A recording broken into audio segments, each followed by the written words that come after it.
It's never been easier to support independent voices and experience the Portland Film Festival. Simply grab your Xfinity voice remote and say Portland Film Festival. Next, the Watch With app appears with all the content at your fingertips. Enjoy behind-the-scenes access to free films created by a diverse array of talented independent filmmakers. Willie, there are so many great movies to watch from the comfort of our own home, and experiencing the Portland Film Festival has never been easier. All right, ready? Yep. 3, 2, 1, and hi, everyone. My name is Brad Lichtenstein. I am the director of the documentary When Claude Got Shot. Hi, I'm Claude Motley from Claude Got Shot. This is the story of Claude, who tragically was shot 5 years ago. And we tell the story of his journey to personal healing and physical healing, and also all the twists and turns through the criminal justice system over those 5 years. Not only did me and Brad work on this together, but also we've been friends for like the last 18 years. And in fact, I was actually with Claude's son on the next day and broke the news to him that his dad had been shot. I hope you all enjoy this window into our life and hope you enjoy the movie. Please watch. Thank you. Thanks.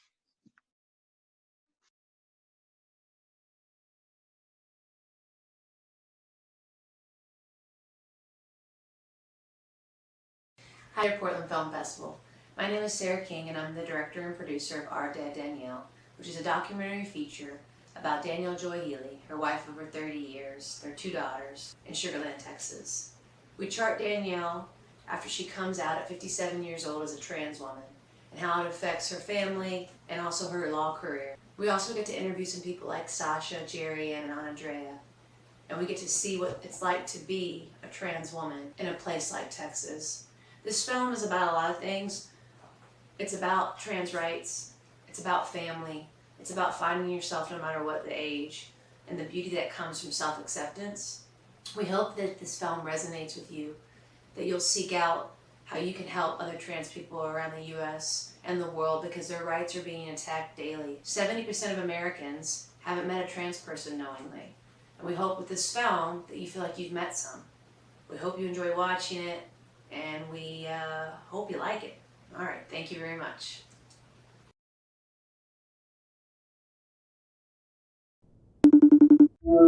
Hey mom, hey dad. Okay, so The film festival. wants to know real quick why people should watch my documentary. Oh, I think they'll learn a lot, and it's a lot of fun too. I think it's a must-see TV. But good, keep going. Yes, keep going. Sell, dad. I think talk about sex is a bit awkward for everyone involved. I think you made it very humorous and lighthearted. I think it was good. Yeah. Hopefully, it also allays parents' fears. I mean, I think that's a lot of where this awkwardness and taboo about talking about sex comes from. It's just a lot of fear. I'm going to watch it over and over again. I already have. We already Best thing I've ever seen. Okay, cool. I think we got it.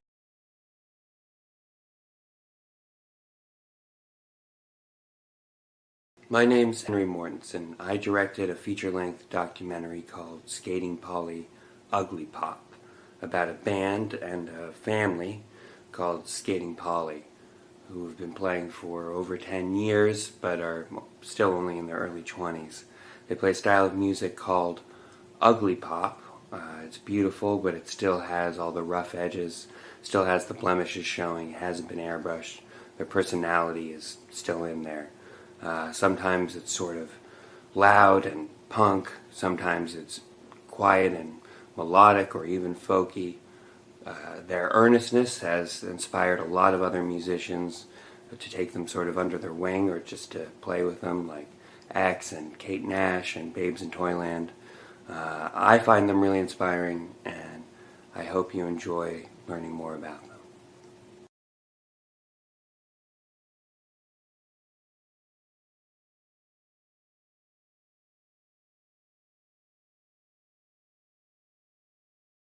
Hey folks, Rob Taylor here for Neil Stryker and the Tyrant of Time. I'm joined by my co-writer, co-star, and co-producer, Nick Costa.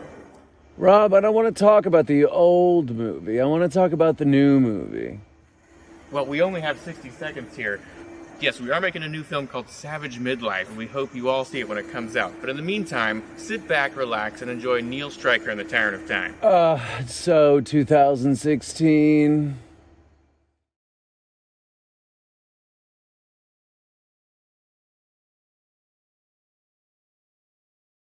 My name is Noemi Labrado Sanchez. I am 17 years old and I am currently a senior in high school. I work together with my sister and two of my cousins to put this film called First Time Home. In this film you are seeing us getting ready to travel to southern Mexico to meet a lot of our family members over there who we've never met before. And one of those family members was our seriously ill great-grandpa. You are also going to get an idea of what it was like and what it's like to live and be an immigrant indigenous family. You are also going to be able to see some struggles that we had to go through to be able to get to where we are now. I really hope you guys enjoyed this film as much as we enjoyed to film it, and thank you so much for the support.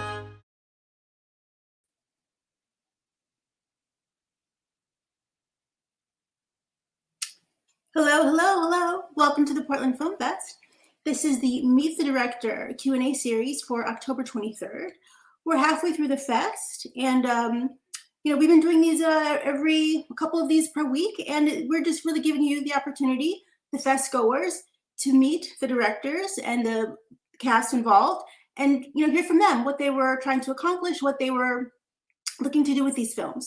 So today we have a very special program curated along with a subject that's very dear to my heart, and it's very important to a lot of us, Indigenous voices. Every year, the Portland Film Fest curates special programs for really current issues, really relevant issues. Among them this year, we have women's voices, Black Lives Matter, Latinx voices, and of course, Indigenous voices. So today we're starting off with filmmakers who have films in the Indigenous Voices program. It's, again, really important to honor Indigenous voices, Indigenous films. And this is what we'd like to do today. But before we do that, let's find out what Indigenous land you're on. I always look it up. I'm in New York. I'm in the, pardon my misspelling, the Munsee Lenape Indigenous tribe is originally, because I'm in New York and Brooklyn, we invite you to look up where you are. So without further ado, we're going to speak to the directors of one of the films in the Indigenous Voices section. This film is entitled First Time Home, and it's interesting because we have several co-directors. So without further ado, I will introduce one of those directors, Esmerina Librad. If I've mispronounced that, please correct me. Hello, welcome. Hi, yeah, my name is Esmirna Librado. Okay, okay, yeah, it happens. Thanks for correcting me. Welcome to the fest. So tell us, this is a very interesting film. You have a co-director, or at least two co-directors. Yeah, well, I think, we all just decided that we were all co-directors because y'all helped make this film. It was along with like my cousins and my sister and me. So that's why I think there's so many co-directors.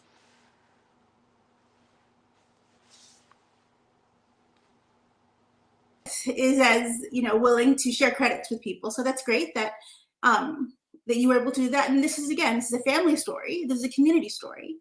So can you tell us about your film, about First Time Home? Well, it was something that started off as just bringing just messages, just messages from Mexico. It wasn't really, at first it wasn't gonna be like a film, but then we decided that maybe we wanted to show something more about like what our parents came from and what it was to go back home. So we just filmed it, and then at the end we came together to say like, oh, we should just probably put it all together to make it as a film and see and just showing our first time home. So can you tell me about the others who contributed to this process? the other co-directors, the other, there's a producer involved, everyone else who really participated in making this film? Sorry, I didn't hear your first. Can you mention and tell us a little bit about the other creatives on the project, the other directors, the producer? Because I know there are several of you with credits in the film. We'd like to hear more about them. Well, I don't. There's a Naomi Sanchez, and that's, I believe, your sister. Yeah, that's my sister. And there's Esmeralda Ventura. Yeah, and then there's Heriberto Ventura. Okay. And so you're all family members, and you all were directors on this project. Yeah. Well, we don't live together. They're from California, and we're from Washington, and yeah, there was a time where they would come back and forth from California to, well, we would all come back and forth from California to Washington to find like farm work and stuff like that. But my uncles decided to stay over there, and I started school here, so my dad was like, well, we can just stay here. So it must have taken you a long time to film this and compile the footage. Yeah, it was something. Yeah, it wasn't something that we did, and it was something we worked on all together.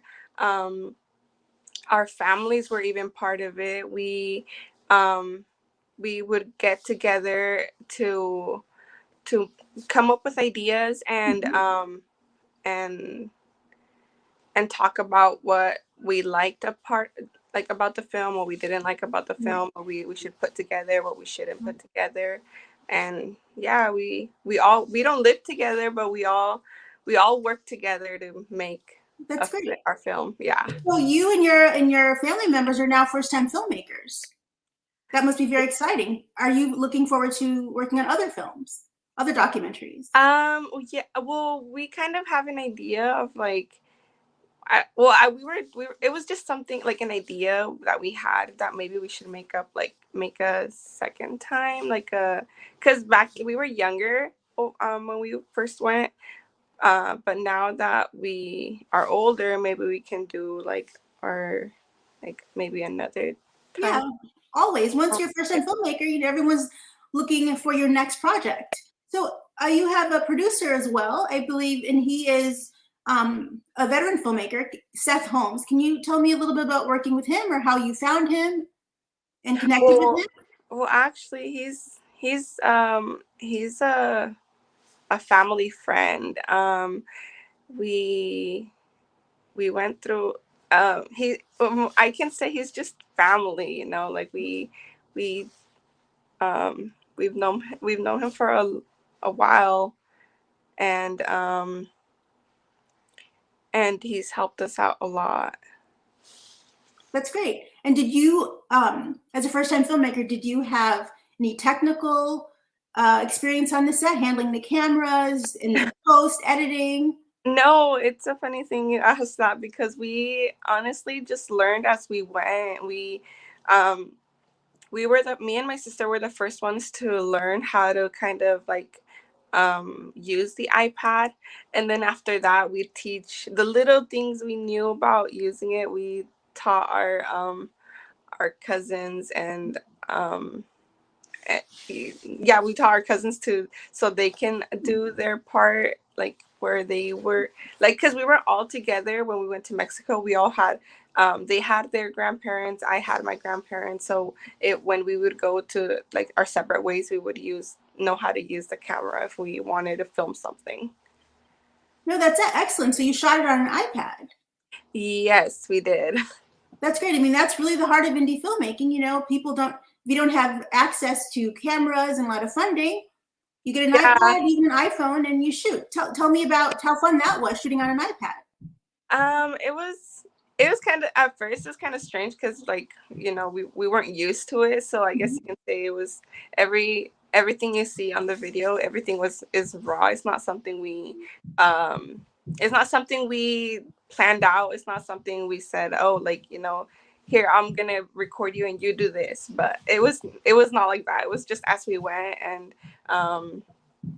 and yeah, it wasn't planned or anything.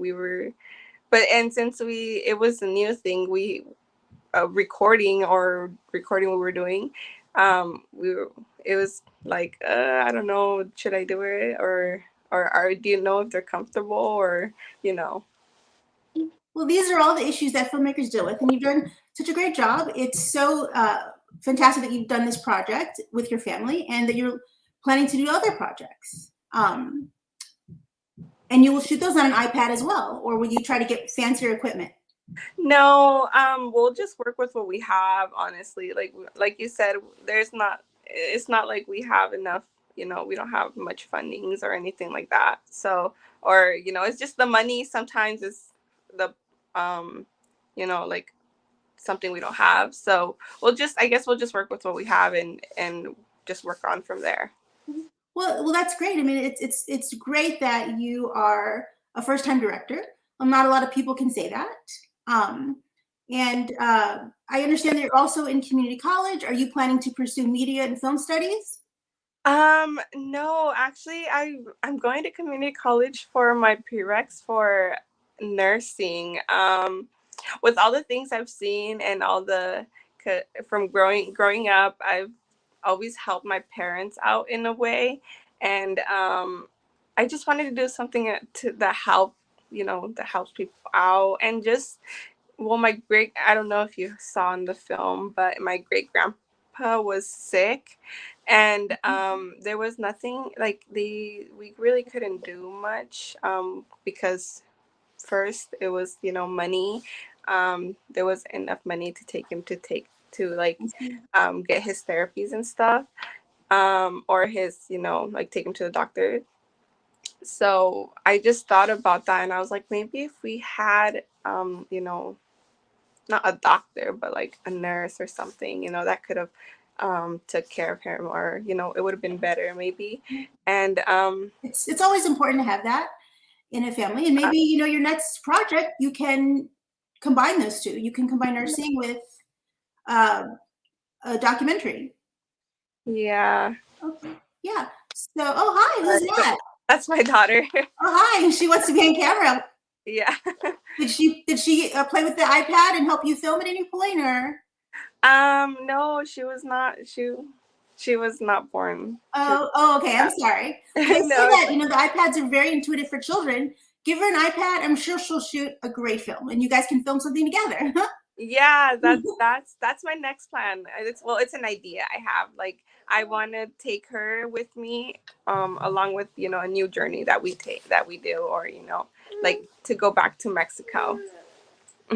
Oh, I see. No, that'd be a great project. I'm sure there'd be a lot of interest in that. So I think that your co-director and your family member Naomi, she's up, and I think we're going to start speaking to her. Oh, hi. Okay. Hi. Hi, Naomi. Hi. Hi, welcome to the Portland Film Fest Meet the Directors Q&A series. How are you? I'm good. So congratulations on your first film. Thank you. And this film being in the Portland Film Fest. I understand you're quite young. You're still in high school. I am. I'm a senior in high school. I'm 17. Wow, so you're probably the youngest filmmaker I think I've ever met. How does it feel to be a director at age of 17? Honestly, well, when we just started it, like I didn't really see myself as a director. Like I didn't really see myself as like anything more than just me, anything more than just me, a schoolgirl, But now, like, I don't know. I think it's so cool. I am honestly more than thankful for like all the opportunities our film has brought us, and like being able to just do that and having our memories and video, even though like my sister did mention like nothing was like planned, everything was just like on the moment, everything we got on camera was what we just thought of saying, like nothing was script or anything. And I feel like that's just really nice to have, because like we can go back every time I watch my film. I'm not kidding. I cry every time. Really? I watched it so many times because of editing and because of how like because of mainly because of editing and stuff like that. You know, we wanted to make sure it came out good and stuff. Right. And so I had to watch it. We had to watch it so many times, but I can never get tired of it. I can watch it a lot of other many times. Well, that's great. I mean, you really have a connection with this material. And it's Yeah. interesting that you said you never thought that you'd be a filmmaker. But, you know, the purpose, we all have a voice, right? And we all have a story. Yeah. So now that you see, you can tell your story and you can, you know, share your voice with the world. Are you committed to doing more stories about your experience and using your voice? Actually, yes. I'm glad that you asked because I'm actually thinking about writing a children's book. Oh, that's fantastic. Yeah, about like what it's like to grow up as being something that has to do with like having what the struggles that I kind of had to go through as a kid, or like the kids when they have like parents who are like always working and like and they like, you know, the struggles that indigenous immigrant families have to go through and like the type of like discrimination that we sometimes like get or that we get, you know. And like because growing up I feel like I got bullied a lot because of my height and because of my color and because just the way that I look. And I feel like it took a lot to learn to like love myself and stuff like that. And like my parents always told me to be proud of where I'm from, and I'm not saying that I'm not proud of where I'm from, but like the kids at school, like when you're like in second grade and they're just like constantly bullying you, it's just like, why couldn't I come out looking like someone else? You know what I mean? And like that's not something that I would want, like for example, to see my little brothers think like, why can't I look like this, or why can't I be lighter, or why can't I be this, you know? Like I want them to like learn from a young age, you know, to like to love themselves, and that like your parents are probably not always home and they're probably always working because they're trying to get you like at a better place, you know. Like my parents, they work like growing up, they would work a lot. Like my dad, my mom would wake up like at 4. They still wake up like at 4 or 5 in the morning to get ready to go to work. And like sometimes there's nothing we can really do about it other than just like hope for a better future for us and want a better future for us so that later on we can help them, because it's hard. It can be hard, and I feel like these are all very important lessons. I mean, we all struggle with these, and I think it's really important to use our platforms to discuss these issues and to, you know, serve people. You know, documentaries have that function. They have a function of shining a light on people and stories that we don't always think about, but in a very realistic setting. I know that this film, First Time Home, is curated in 2 sections. It's curated in the Latinx section as well as Indigenous Voices section. So for those who aren't familiar, your family is one of the indigenous tribes. And can you tell us what part of Mexico your family originally from, and where your family migrated to in the US, so people understand the cultural disconnect? My parents are from Oaxaca, Mexico, and they traveled. Well, we came to the United States. My sister and I were born in California, but then we moved to Washington after I was born, and I was raised here. But you said you're from Oaxaca? Your family's from Oaxaca? My parents are from Oaxaca, Mexico. Okay. Oh, that's great. So that's the cultural disconnect you're talking about, you know, moving here and I mean, growing up here and being different and being the child of migrants. This is the subject of your children's book. What about your next film? Would you like to do another film on this topic, or? I would like to make another film about this, or like maybe like even about other things that can connect to this in a way, you know, or maybe something that doesn't even have to connect to this. But I feel like this film did really bring a lot of like eye openings, I guess you can say, you know, things that I really like to do and stuff. And being able to not only spend time with my family, but make a film about it and get some amazing like reactions and emotions was just like something that I feel like I really like, you know, it's something that I would like to continue doing. And yeah, maybe do a part 2 sometime, like my sister said. Yeah, I think you should. I mean, I was asking her, and I imagine I would love to see that. I know a lot of people would love to see that. Yeah, Can you just tell us, you know, the reactions you've received from people in your community or others about the film? Like, what are some of the reactions that touched you the most? Actually, they did play my film in 2 of my classes, and I got like different reactions for both.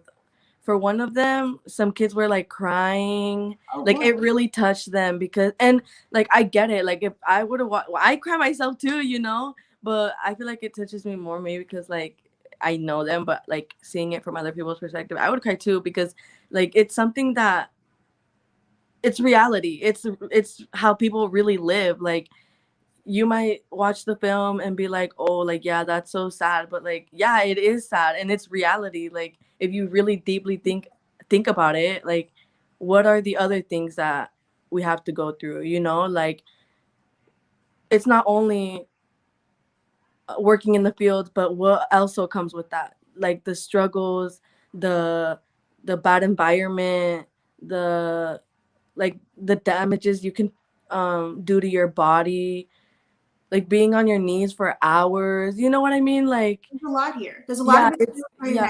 There really is. I really hope you do that. And this film has had such great success and resonated with so many people. I hear that your high school wants to use it to educate staff about Indigenous issues and immigrant issues. Isn't that's a great accolade for a first-time filmmaker? Congratulations. Thank you. I know.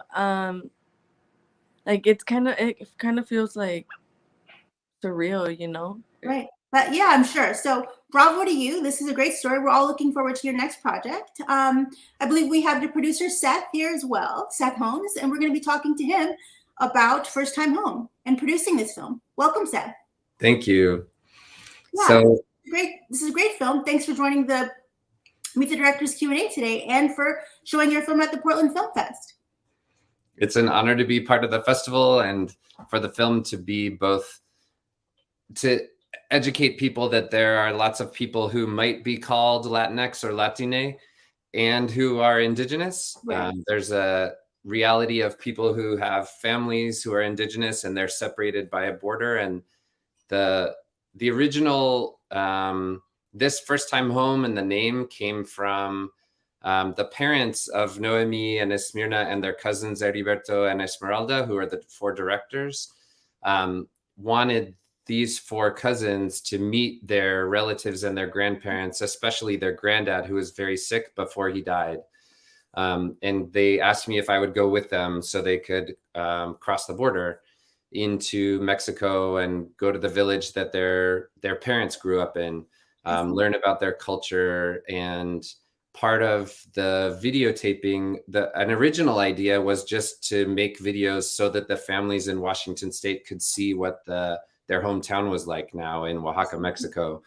And then it morphed into the 4 directors took videos of relatives in Washington State and California sending video letters to their parents who they had never met before, or to their parents who they hadn't seen in 16 years, who might be sick.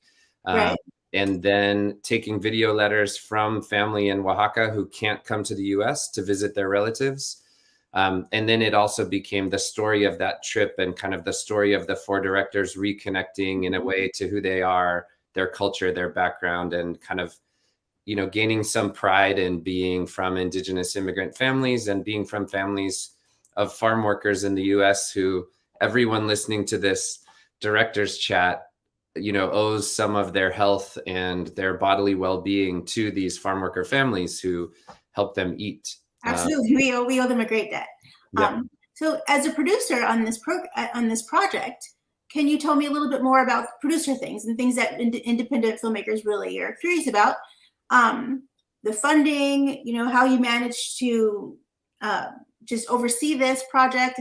I know that Esmeralda said you were a family friend, and that was your involvement. Was it your idea at some point to just give Esmeralda and Naomi, give them iPads and, this is a film. This is something people need to see. Like, that's the producer. Right. So originally, I've known their families for 20 years, maybe 21 years. First, their parents and I collaborated on a book, Fresh Fruit, Broken Bodies, Migrant Farm Workers in the United States, about Indigenous immigrant farm workers, that was published in 2013. Noemi was actually born during that time, during some of that research. And then when the parents asked me if I would go with these youth to meet their great-granddad who was sick and to meet their other relatives, we together decided, this could make a really good story on film. This trip of you were born in California and Washington State and you have never left the US, but you know that you're indigenous from this part of Mexico. And this is the very first time you're going to a place that is your home, but you've never been there before. So we hired, I'm an academic, I'm a professor, and I got grant money to do videography. And we hired a filmmaker to train the four of them and me, and to set up the iPads with filmmaking apps and good microphones and teach us how to use them. And then we hired an amazing Oaxacan binational indigenous filmmaker, Yolanda Cruz, to be an advisor and help us find a good editor and help us kind of navigate taking all the footage we had and turning it into a story that showed the reality, the pride, the strength, and some of the difficulties that many indigenous binational families experience from the point of view of the four directors. And part of what was fascinating in the process was, they're filming themselves, each other, they're interviewing their family members, they're taking video letters, and they're telling, over the course of, it took us 5 years to make the film. Over the course of 5 years, telling the editor, no, we don't like the way that scene works. Let's use this other scene. Deciding how they and their families and their communities are represented.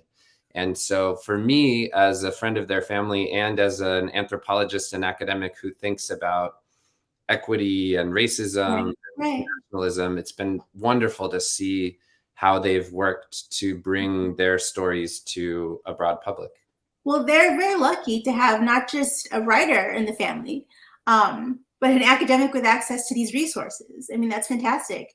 And it's really incredible that with this funding, you have sort of birthed 4 new filmmakers at a very young age. And I think that, kudos to you, because at some point, the struggle of balancing 4 different stakeholders, it's a lot of work. What were some of the challenges, production-wise, in the process, the way it was designed? Well, part of the challenges were that we're all in different places. I was actually, for a lot of the time, I was in France in a fellowship, writing a second book. And 2 of the directors who you met were in Washington State. Their cousins were in California. The editor was in LA. The consultant advisor, Yolanda Cruz, the filmmaker, was in Oaxaca City. And so we would have meetings and discuss things. But there's also the digital divide, especially during COVID, is real. And maybe 3 of the families who are involved in this film on the week of Thanksgiving last year, when it was illegal to evict anyone, were all evicted and had to find new places to live. So working on editing and having meetings wasn't always the highest priority, because life as an immigrant family, as a farm worker family, can be really challenging in other ways, and you need to prioritize and work together and support each other. So in many ways, the difficulty was that there were a lot of stakeholders and viewpoints, and coordinating in the midst of the digital divide was difficult. But I feel super lucky that we had these 4 directors, the editor Jesus Silva, Yolanda Cruz advising us. So you've managed to put together an incredible collaborative team and to do some great work. And you know what? Let's just show another clip of the film so we get an idea of what we're talking about. Here's a clip from First Time Home.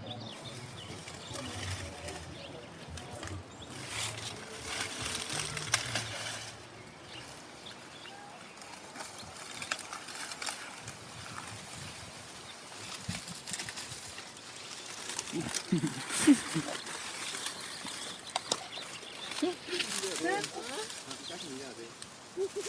pensé que nomás íbamos a venir por mi suéter. No, aquí se viene a trabajar. No, es ok. Es de trabajar en el campo.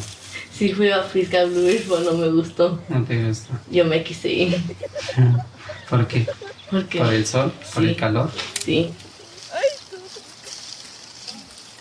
¿Qué piensas, no sé, hacer ¿Qué en piensas? tu vida? Yo todavía no sé qué quiero hacer, pero por eso mis padres siempre me dicen, si no estudio, no le echo ganas a la escuela, no voy a agarrar una buena vida. Pero yo no quiero. Yeah, that was a clip from First Time Home. We have been speaking to two of the directors, Esmerna and Naomi, as well as the producer, Seth, about the process of making this film, shooting this on iPads, coordinating a crew over several borders, et cetera, and making several young women first-time filmmakers, which is really the heart of indie filmmaking, giving cameras and platforms and voices to people who, we might not think of being filmmakers. We've had such a great time talking to Seth Holmes, the producer of this, Esmerna and Naomi, and it's been our pleasure to feature this film. I'm sure you have a lot more questions and are super interested in this film and other Indigenous projects, Indigenous films. So we invite you to check back at 4 p.m. today. There's going to be a panel devoted especially to this because this is a specially curated section of the fest this year.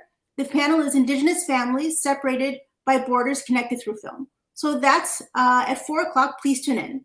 And we thank the crew of First Time Home for joining us. And we will continue this with our next film from the Indigenous Voices section of the fest this year, My First Native American Boyfriend. Here's a clip.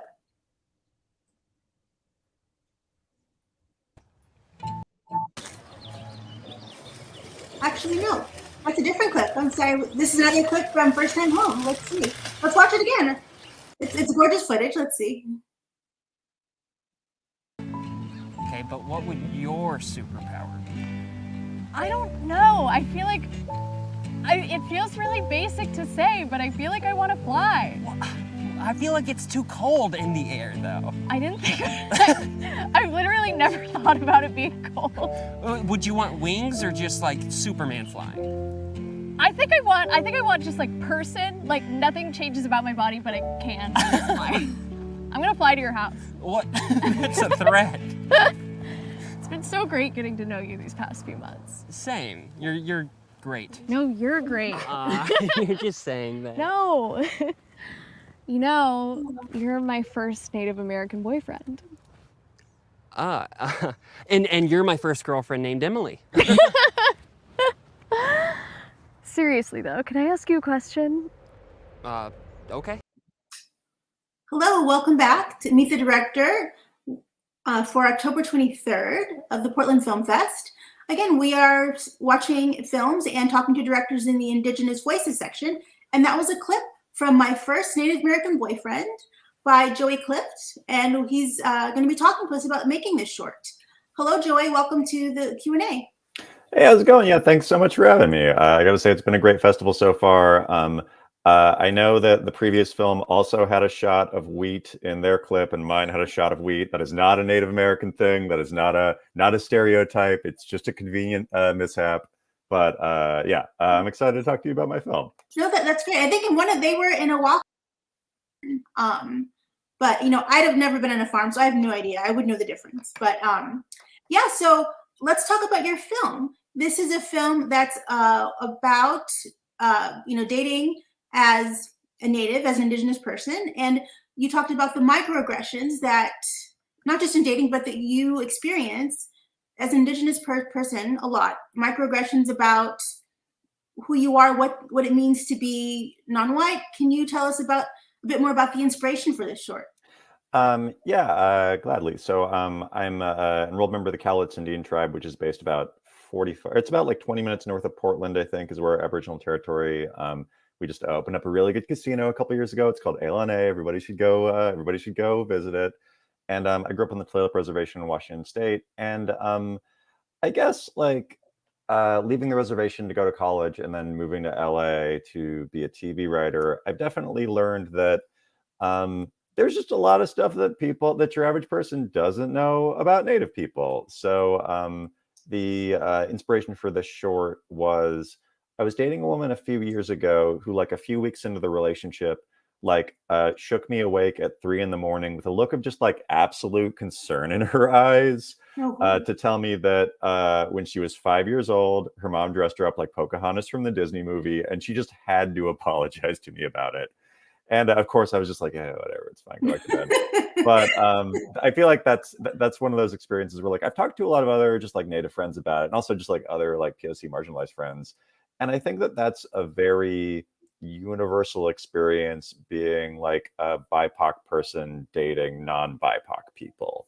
In that, like, you know, that there is this weird thing of like people not necessarily knowing where the racism line is, people not necessarily knowing where the appropriation line is, people not necessarily knowing just like so much of that stuff, and just making those like weird kind of missteps that, like, I don't know, it's just sort of it's always just like a funny thing that I think all of us sort of go through.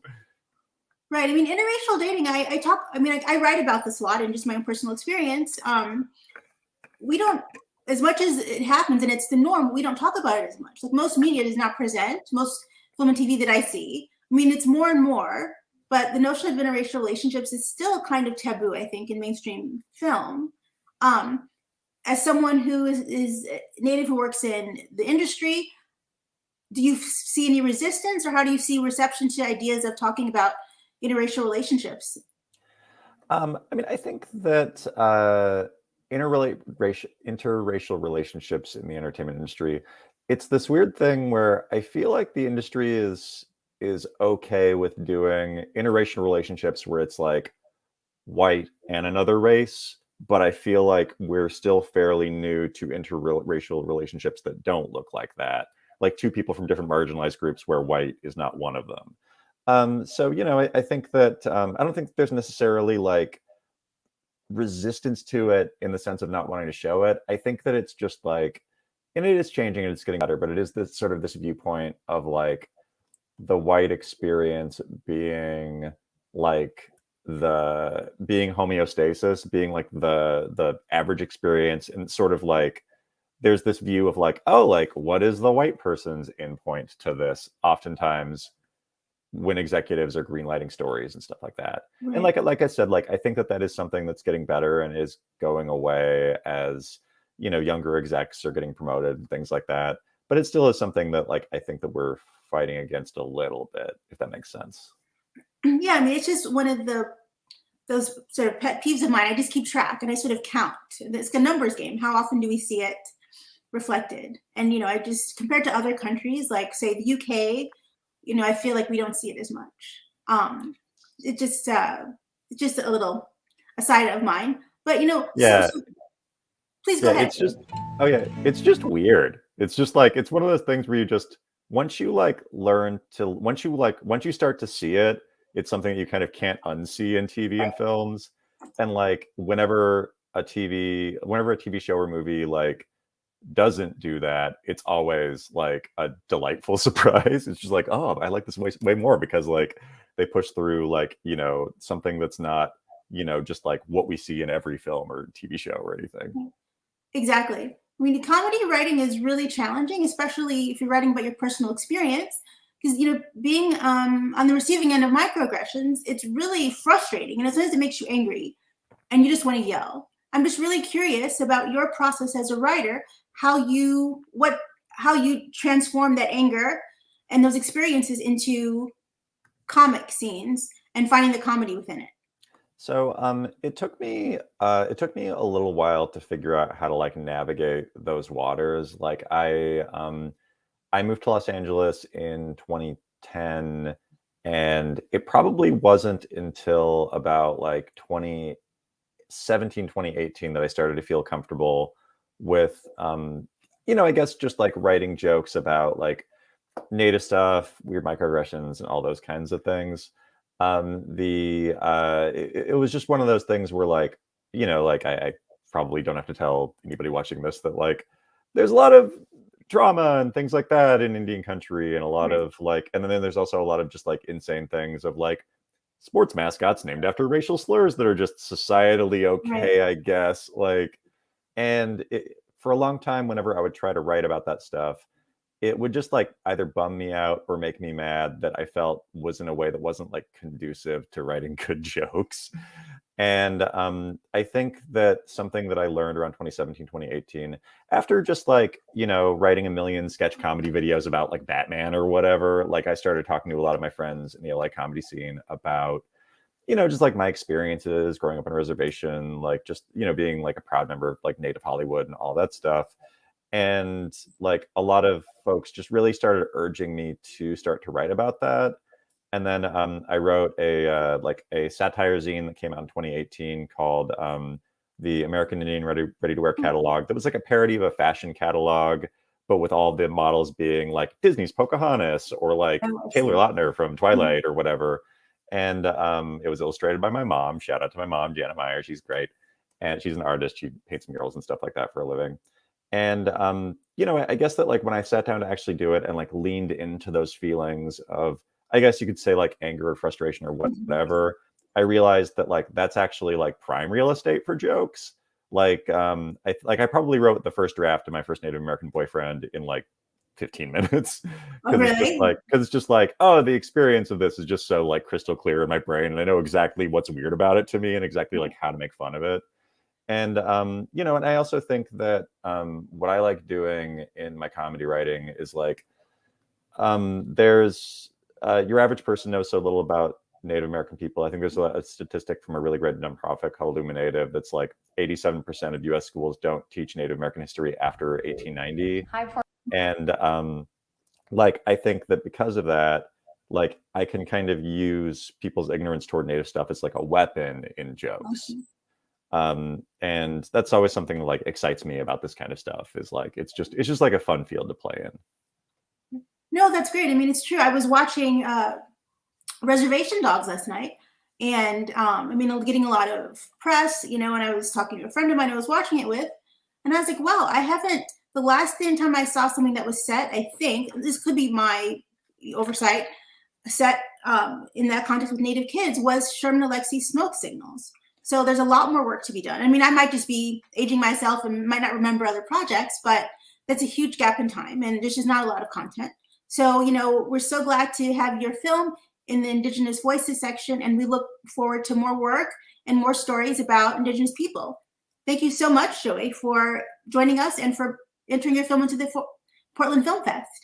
Of course, yeah, thanks so much for having me. This was a lot of fun. I can't wait to see some more films in the fest. Okay, great. You want to shout out your socials really quickly if you have one? Yeah, totally. You can follow me on Twitter at Joeytainment. You can follow me on Instagram at Joey Clift with like 5 or 6 eyes. The reason for the extra eyes is a 12-year-old took Joey Clift with 1 eye, so I just had to make do and add a bunch of eyes to my name. So yeah, follow me on the socials. I'll be posting a ton about the film and other projects I got working on. All right. Thank you very much. All right, that's great. Thanks, Joey. So yeah, My First Native American Boyfriend. It's still available on the fest until November 6th. Get some tickets. It's part of a shorts comic block. Check it out. And now our next film, we're sort of jumping categories right now. We have a special category as well this year that's art and dance based. And so here we will see a clip from the film Hi, Bin Portland Chicken. Film Festival. My name is Alyssa Martin. I'm the choreographer and director of Bin Chicken. We are really excited to share this film with you. It was inspired by bin chickens, its namesake, which is an Australian bird that feasts on trash. If you've never heard of this bird, give it a quick Google. They're quite adorable and beautiful. I think this bird is one of the most resilient creatures I have ever encountered, and we decided to use that as the basis for this work and to explore what happens when we dig out and manifest our internal trash into a spectacle. So the film is a dance. It's a big dance set to an entire Beethoven sonata played live, and we hope you enjoy. Let us know what you think. It's quite wonky. It's best consumed in a glorious state of mind that is open and ready to take it all in. So enjoy, and thank you for watching.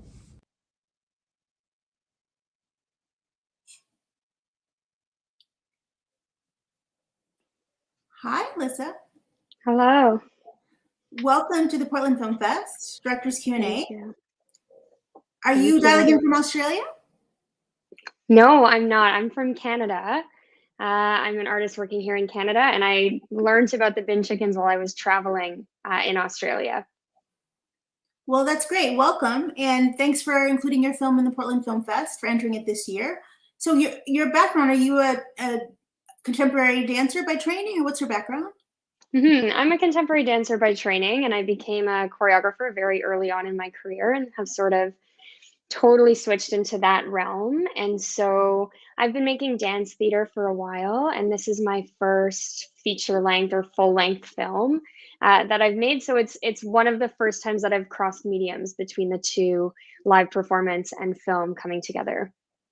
That's great. Just so you know, full confession, I'm a contemporary dance fanatic. I love contemporary dance. Like, so it's right up my alley. You had me at Just Dance. So can you talk to us about the challenges? I mean, I think that, you know, especially contemporary dance, the movements are so all over the place, and it's not like ballet. It's one sort of axis that people move. Contemporary, it's so explosive at times, so intimate.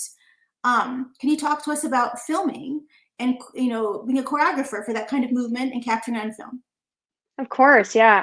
I really liked the experience. Firstly, because I got to, in a way, choreograph our amazing cinematographer who was riding through on a hoverboard, and it was so interesting to give him his choreography, and I was on the phone in his ears and trying to use my choreographic thinking to move the lens through these really long shots. And beyond that, there's so much possibility to see, exactly as you just articulated, all of the little the subtleties of the movement and how much personality comes through, because there is no real set technique, as you said. So the camera picks up all of those little subtleties and allows us to see the dancer within the movement for who they really are, which is super interesting and was super fun to work with as we transition this into film. On the rock, rub it up, pubic with the book in the buck, and the rub it up, pubic on the rock, rub it up, pubic on the rock, oh, rub it up, pubic on the rock, oh, rock, on the rock, on the rock, on the rock, on the rock, on the rock, pubic on the rock.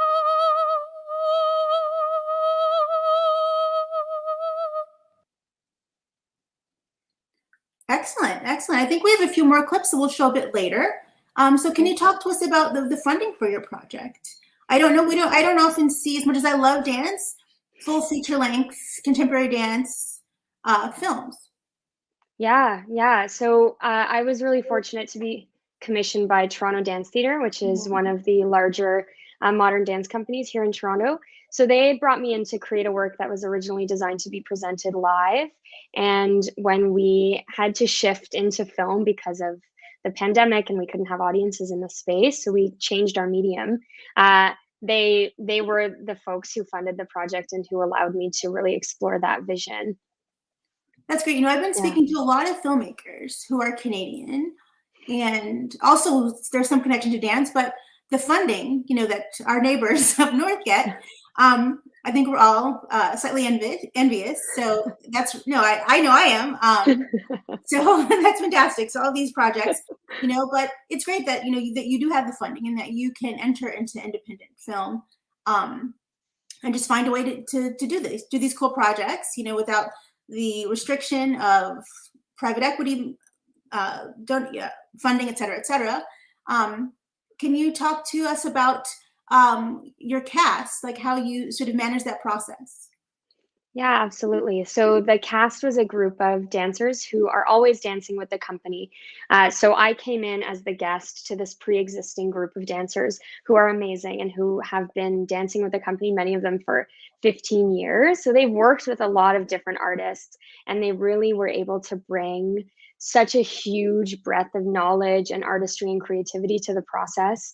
And so it was super collaborative. We did a lot of writing, we did a lot of co-creating and devising as a group. And it was really lovely to work with artists with different sensibilities, different ages, different experiences, and bring them all together into this absurd world. And we got to work together over the period of a few sessions spread out over the time of a year. So we really got to get to know each other, which was beautiful. And I think comes through in their interpretation and their dancing. It's so much of them. Well, that's lovely to hear. I mean, so much of creative projects are about the collaborative process, especially dance. It's so intimate, and just being able to trust people you're working with, and that really the proof is in the pudding. That's what we see when we see these lovely performances. There's this collaborative thing happening. We're going to show one more clip of the film, and so we can see some of that collaborative process.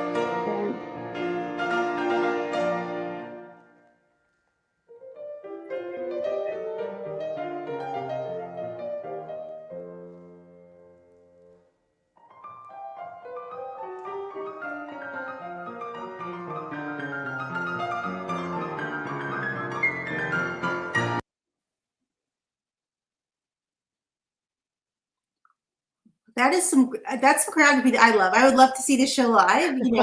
Let me know. I've traveled to Toronto sometimes for the fest. I'd love to see that. And I must say, I love those. I love the costumes. Oh yeah.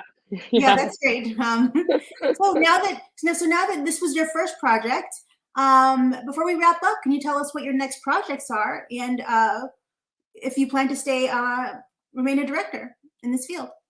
Yeah, I'm hopeful to remain a director. I want to keep doing both because I do love live work. But now I'm working on we're going to make it into a filmic experience. I'm creating a large piece for 53 post-secondary students. It's a massive dance spectacle. This one is about the dinosaur extinction. So still animals, different vibe. But we're working together with some really amazing students in a university program to create that. And I'm really looking forward to it. Well, that's fantastic. I will certainly on the lookout for that. Again, I love contemporary dance. So in our final moments together, do you have any socials you want to shout out? Any handles so we can look at your projects and just keep an eye on you? Yeah, of course. My social is at It's Alyssa Martin on Instagram, and I have a dance company called Rock Bottom Movement. And the company that I created this work with and for is called Toronto Dance Theatre, and they're just under that name on the internet, so you can find them there and see their work. Awesome. Well, thanks so much for joining us, Alyssa. That was Alyssa from Big Chicken. You can check out this film. It's available until November 6th with the rest of the films. It's in the dance section. We have so many great films this year about dance and music, and I'm sure you'll love it.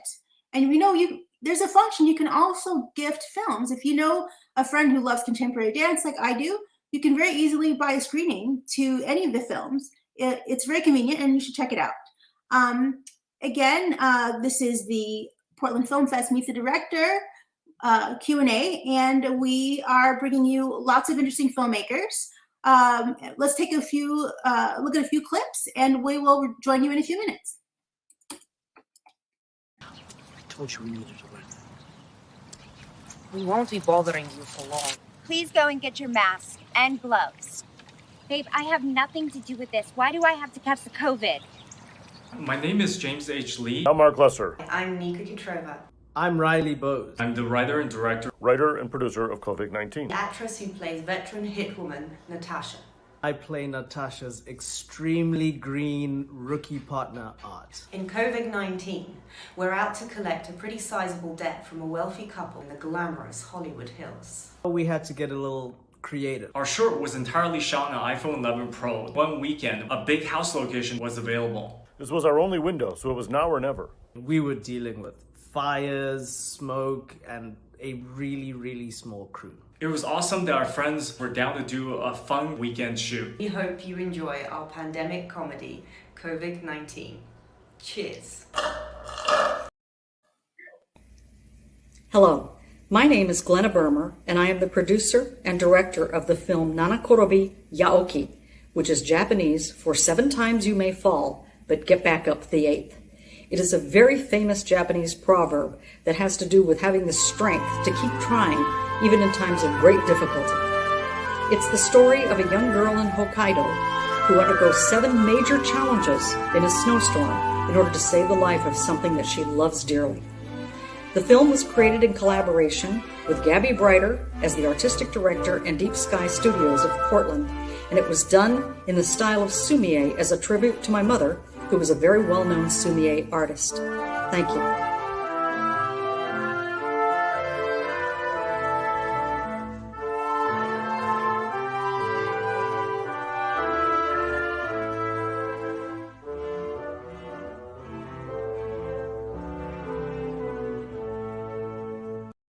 Hi there, Portland Film Festival.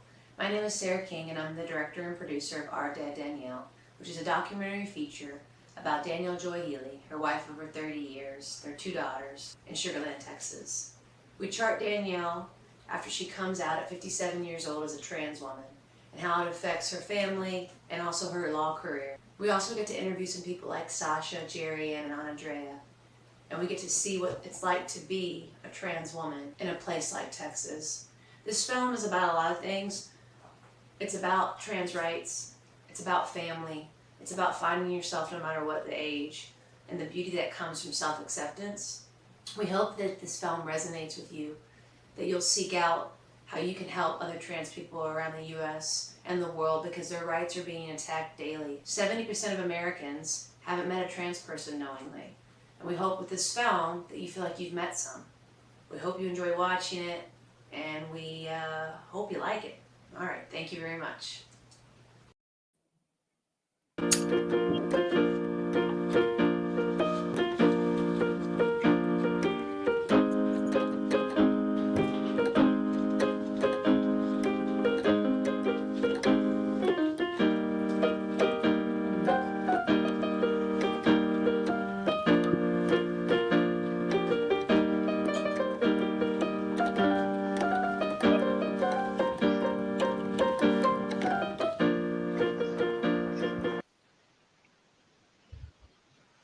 Hello, welcome back to the Meet the Director Q&A series of the Portland Film Fest. That was just a clip from a film, Love, Pain, and Lemonade.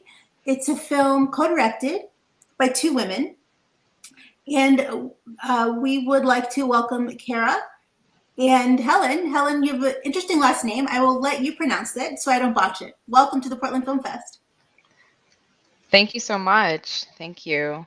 My last name is Gebra Gerges or Gebra Georges, or Helen G. Okay, So Helen, whichever. I'm sorry.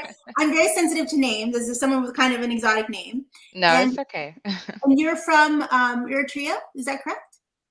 Yeah, I'm from Chicago. My family is from Eritrea. I grew up in Chicago, but I was born in Sudan, and I I see. immigrated with my parents to the US when I was 2 years old. So, I mean, this is a common theme of several films this year, the return home. Even though, as you said, you were not born there and you were raised in Chicago, but there's still something about this return to the ancestral home, and that's what this film is about. How did you come about making this film and traveling there with the crew?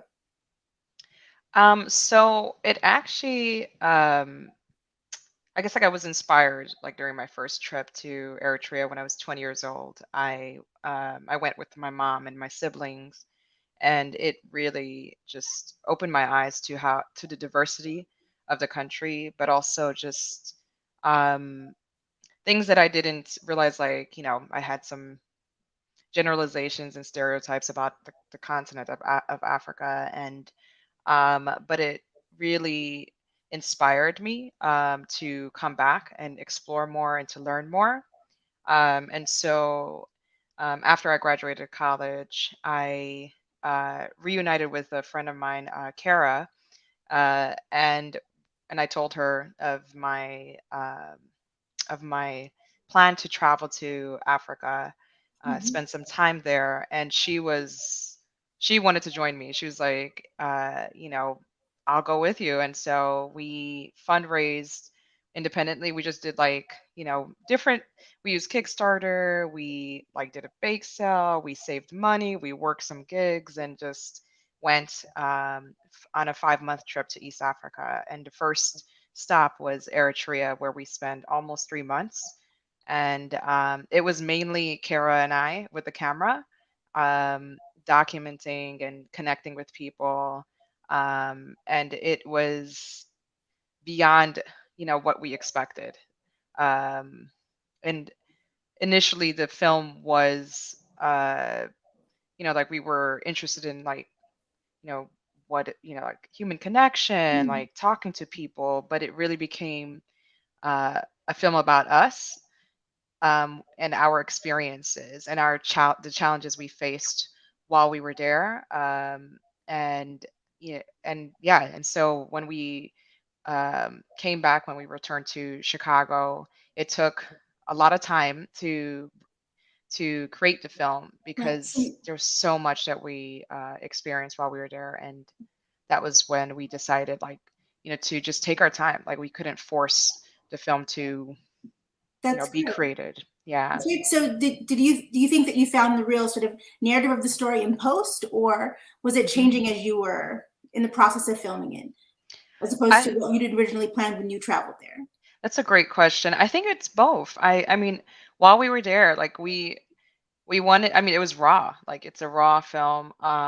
We weren't there to, like, with this like structure in mind where we're like, we're gonna go and ask these questions. Like, we were really, like, it was very observational, and we were having some really intimate conversations with each other as well, about life, about our identity, about my identity, like being American, and not knowing where I belonged, like when I was growing up in the States, like with the identity of, like, am I Black, am I African, am I Eritrean, am I Ethiopian, am I American? And so this struggle with that. And then also with Kara, being a white American woman traveling to Africa, like with me. And so we had some raw conversations. And while we were there, realizing, our experiences were no different than, a lot of the people we met. Like, everyone wants to be seen, heard, understood, loved. And Right. so those were the kind of conversations, like, we found ourselves having with some people while we were there, and with one another. Well, those are all great universal lessons, and so many docs are about that. Let's take another look at a scene from the film Love, Pain, and Lemonade. And I get it, because it's unfair. Yeah, it is unfair, because that's what a lot of journalists, a lot of, I guess, their job, a lot of, like, filmmakers or whatever, they, that's their job. They take stuff and they'll use it. I understood why that guy was on the defense and was, like, I made that assumption, like, why does she have this camera? Why are these two girls sitting here, these foreigners, and recording this? Like, what are they going to use this for? Like, it does look suspicious, us sitting there and, like, doing that, but it's not tourist season. So that's also another thing. It makes us look suspicious because it's not the tourist season. During the summers, a lot of foreigners and, like, people have cameras out, whatever. But right now, it's like, why are we here? Like, what is it? But right now, it's but like, I love this country. I really do. I'm one of the top, like, believers of this country. I am, and I believe in it. It's like it has, like, this sense of, like, peace, which I love, There's a sense of just, like, calmness. There's a calmness to this place, which I love also. There is also, that feeling, this tense feeling too, but that's due to like, other reasons, which I can't understand, I don't, because I don't live here. But besides that fact, there is a sense of peace that I feel over here. Wow, what touching footage, very intimate footage and gorgeous imagery. Thank you so much, Helen G, for talking to us about your film, for entering Love, Pain, and Lemonade in Portland Film Fest. And we're going to speak to your co-director, Director Kara, about working with you and her process in filmmaking. Very quiet. Thank you so much. I hear a young filmmaker. Yes. My daughter is, she's not feeling well, so she's sitting next to me. I apologize about that. No, that's lovely to have you. Welcome, Kara. Thank you. Yeah, so it's really great. Co-directors, I've been talking to a lot more co-directing teams, and it's just really interesting. I think we see that more in independent film. Can you talk to me about, you know, how you two work together collaboratively in the making of this film? Yeah, I mean, I think Helen and I are a very good team. You can definitely, it's funny, if you watch the film, you can tell who's filming. Helen has like a more steady hand. We always joke about it. And I'm like the more like shaky, like on the go. Even in the beginning, it's like, she's like, do you know how to focus? And I'm like, yeah, but it's out of focus. Yeah, I mean, I think we feed off each other really well. If one of us is like, Helen was having more of these experience while we were traveling. I mean, she's going back to her home, you know, like more of an emotional experience. For me, I was more of like, not necessarily a bystander, but like, I was watching and participating, but, you know, I was able to kind of be there more as like a rock through this experience for her. And we've been through, you know, as friends, we've been able to be that for each other in different times of our lives. We had just been through, both of us had just broken up, like with our first boyfriends, like when we went on this trip. So you needed that kind trip, of, huh? yeah. So we came together at like the perfect time. And I think the dynamic, as us being both women behind a camera, we were able to get very close to people in a way that we wouldn't have been able to do. And even myself being, you know, white and primarily, you know, in Africa, like people let us in. And I think because, you know, I was with Helen, and I feel very, like extremely lucky to have had that experience, to be able to be like inside of a community instead of looking in from the outside.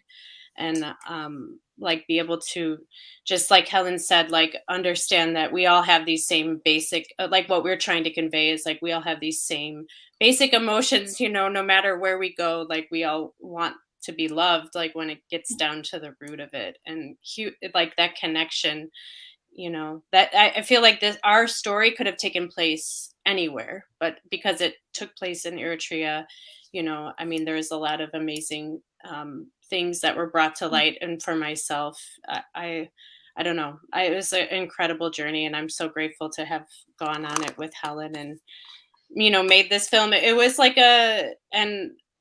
so I also got pregnant like throughout the last period of making this film, and we're like, it felt like we were birthing a child, like the making of the film, and then I actually like had before the end. But yeah, it's right. That's great. I mean, something Helen mentioned, that her notion of the film changed a lot.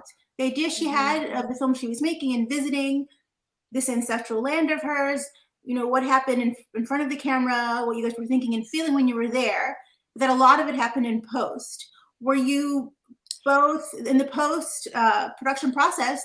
Were you two in the same city? Like, how did you manage that? The two of you working on that? Because that's so much of, you know, post is a lot of work. Yeah, we were both in Chicago at that time. So it did take a while because Helen had traveled back to Africa multiple times, and she went to school in the UK. And so when she would come back, we would kind of like get together, and we both did things independently, but we primarily did the editing together, like sitting down. Helen is more of the primary editor, but because she has better like skill set than I do. But I learned, you know, how to become an editor through this process as well through her. So yeah, but most of it was sitting, like we sat in the living rooms of our spaces and worked on it and drank tea.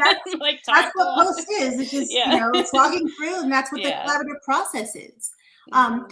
Do you have a film background? Was this your first film, or what exactly brought you into this project, other than being friends with Helen? Yeah, I mean, we met in film school, and I've done other short films, experimental short films and documentary films. So, but this is like my first film that's been screened at a festival and everything, and a feature-length film. This is my only feature-length film, so it's exciting. Oh, that's great. And you also do experimental. Yeah, we've had this section this year at the fest. There is an experimental section. There's some really interesting experimental work. I love experimental. I'm one of those kind of girls who likes experimental filmmaking. Yeah. So can you also tell us what your next projects are? Are you planning to collaborate again, or are you to sort of doing your own projects, feature docs, whatever? I would love to work with Helen again. Sorry. I don't know what our future holds at this point. I did like a short series documentary on the experience of being pregnant and pregnancy, but I definitely plan on making future films with Helen and going on more travel adventures, and so yeah. Right, no, that's great to hear. And in terms of funding, I mean, this project was crowdsourced. I mean, how are you are you optimistic about other types of funding for your films? Because that's always a challenge for independent filmmakers. Yeah, I mean, other films that I've made, I've kind of just done myself, and they're very low budget films, but to do like a bigger scale film, I mean, it's possible. I mean, you can do whatever you want if you really just spend the time and effort, like that's never set me back from wanting to create anything, is a budget. I would do crowdsourcing again, but since then I think because I've been doing smaller films, I just fund them myself or know people that help with like post-production and production. Right. So right. Well, it helps to have other friends or filmmakers. That's how people get things made. So it's been so lovely having you and Helen, and having your film Love, Pain, Unlimited in the fest. For those of you who want to check out this film, it's available for purchase until November 6th, and please check it out. Thanks so much for joining us. On to our next film, our next filmmaker, I. Gilbert, and we will be having Adrian Martinez, the director of that film. It's one of the Latin films we're featuring today, and let's take a look at that. We have a clip from I. Gilbert.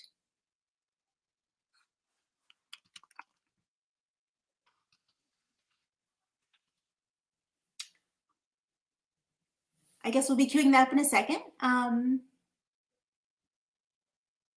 While we have a moment.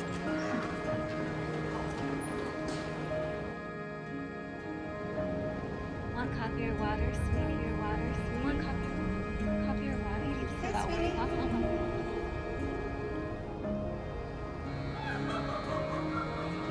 Jana, your sunlight.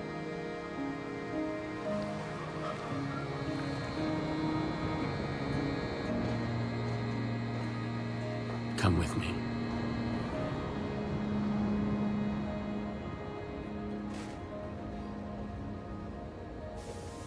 My God.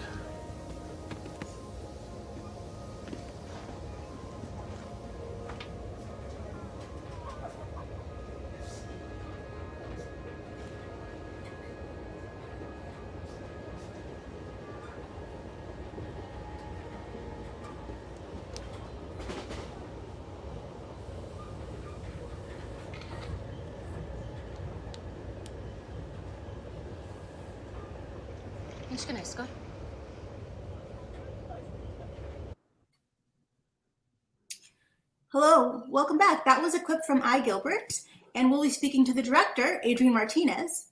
Hi. Hello, Adrian. Welcome to the Portland Film Fest Q&A. You're doing great. You're going from movie to movie. There's no coffee in between breaks. It's relentless, and you are just. Me, trust me. Like I caffeinated before. I stuck a Perrier in between, But thanks so much. It's a lot, but it's so much fun. I love speaking to filmmakers, and I love speaking to New Yorkers, and I love speaking to fellow New York filmmakers. So I'm so glad to have you here. I'm glad to be here. Portland has a sweet spot in my heart. I filmed Stumptown, this TV show in Portland. We shot the pilot there and some exteriors, and I got a chance to know the city and the donuts. And I really love Portland. It's a cool city. Well, whenever I heard about the show Stumptown, and it's not about coffee. I love Stumptown coffee. Yeah. They should make a show about coffee, I think. I'm with you. Let's do it. Yeah, let's do it. So let's dig into your film. You wrote and directed this yourself. Yeah. And can you tell us about the funding for this one? Because funding is so important to independent filmmakers. The funding was one step. I moved the money from savings to checking. That was okay. No one else has that luxury. Very few people, I should say, have that luxury. It's something I won't do again. I told my kid the good news is Daddy's making a movie. The bad news is you're not going to college. Indie film magic. Take your kids' college fund. Yeah. But it's looking good. The movie just got distribution. I'll be announcing it in December, and so it's all going to be fine. So no, that's great. I mean, I know it's a big crowd pleaser this year at the fest. Everyone's loving this film. Oh, cool. Talk to me about your process in trying to sell this film. I mean, I'm sure it's been a lot of festivals. Was this part of your strategy once you had this film in the can? How am I going to sell this? What's my, picking up distribution? How does that work when you finish the film? Yeah, I wish I had known more then than I do now. Because there's some independent distributors that will not take on a movie unless you're with them from the very, very beginning. Like you can't even submit to a festival without their knowledge and consent. And there were a couple of distributors that were interested. And the second I said, "Oh yeah, it's been in 9 festivals." Okay, bye. So I just wish I had known. I should have done more research about it all. But I got into a festival called the New Filmmakers Los Angeles, and they introduced me to some distributors, and that led to some conversations, and then that led to a distributor. I see. But really, it's all about showing up, isn't it? Yeah, I mean, I know a lot of friends who are, shooting micro budget features, and so much of the challenge of independent film, number one, is the funding, and so much of that funding comes from pre-selling some of the distribution rights, and it's just always a challenge. And if you don't do that afterwards, you still are sort of hustling to do that. So congratulations to you for getting your film made. Well, I've never been that. That sounds like a great idea. I've never been that smart. I was just like, need money, move it to checking. That's it. That was me. That's it. Okay. Well, again, you're one of the few I've spoken to. And so, but you have quite a resume. I've seen you in a lot of things. Yeah, that's what paid for the movie. What? I'm sorry. Those acting credits paid for the movie. Yeah. So, can you talk to us about what you've learned in the industry thus far that you brought to set and that helped you sort of navigate some of the challenges of directing a film like this? Well, I've been blessed. I mean, I've worked with, rest in peace, Sidney Lumet and Sidney Pollack, and fantastic directors like Peter Hedges, and there's a whole list. And every time I worked with them, I was like, I would stay late, I would study them, I would hang around Video Village. And from each director, I learned something else. Like when I did The Secret Life of Walter Mitty with Ben Stiller, I mean, I really learned about the work ethic involved, because he was starring in it and he was also directing it and producing it. And he was the first person there and the last one to leave. And I saw the physical toll that it can take on a filmmaker who's also acting in it and producing. And I got to see it up close, and I just felt compelled to give it a shot. Also, one of my cinematic heroes is Charlie Chaplin, who wrote, produced, starred, and directed his stuff. So I was just like, hey, I'm going to do an homage to him, and I'm going to write, produce, star, and direct my movie. And I dove in not really realizing how deep the water is when you do that. I swear it almost killed me. But fortunately, the movie got done thanks to a fantastic cast and crew that understood what I was trying to do and understood the movie and were there for me. Well, that's great. I mean, I think you mentioned a really interesting point. I've spoken to other filmmakers in the fest this year who are starring in the film, writing, producing, and directing. So I'm just really curious, are there any scenes or any sort of moments on set when the director, the the producer you, the actor you, the writer you were at odds about how to proceed with a certain creative decision. Yeah, it's interesting. My least favorite part of that four hat approach is producing. I've never been good with money. I struggle with money. I mean, I have money, but I don't.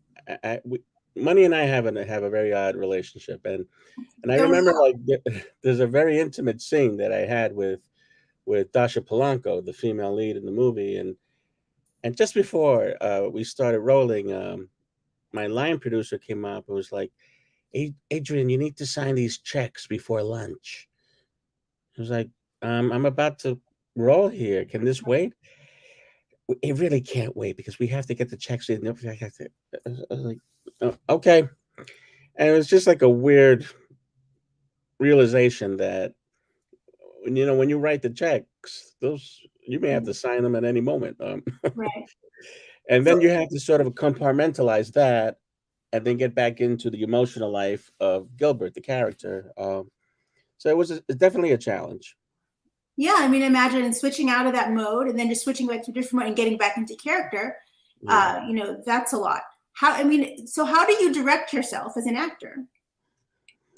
Well, thank God for dailies. We use the Red Dragon camera, and I had a viewfinder, and I was able to see my work as well as the other actors, and for whatever reason, I'm able to have enough distance from it being me to seeing Gilbert. And then you just make the adjustments. And I believe when I'm acting for other people, I always try to do each take differently. Mm-hmm. And I feel like it's my responsibility to be spontaneous and improvise and just take chances with the work. And so I was always going to do that, even if it was me directing. Right. And I was always encouraging the other actors to do the same thing, because so much of film making is being open to the miracles. And there were a lot of miracles on this set. Well, I mean, there's a certain agility that comes from experience, and you've had so much experience, and it really shows in this film. And we'll show another clip so we get to see, a bit more of this really exciting, crowd-pleasing film, I, Gilbert.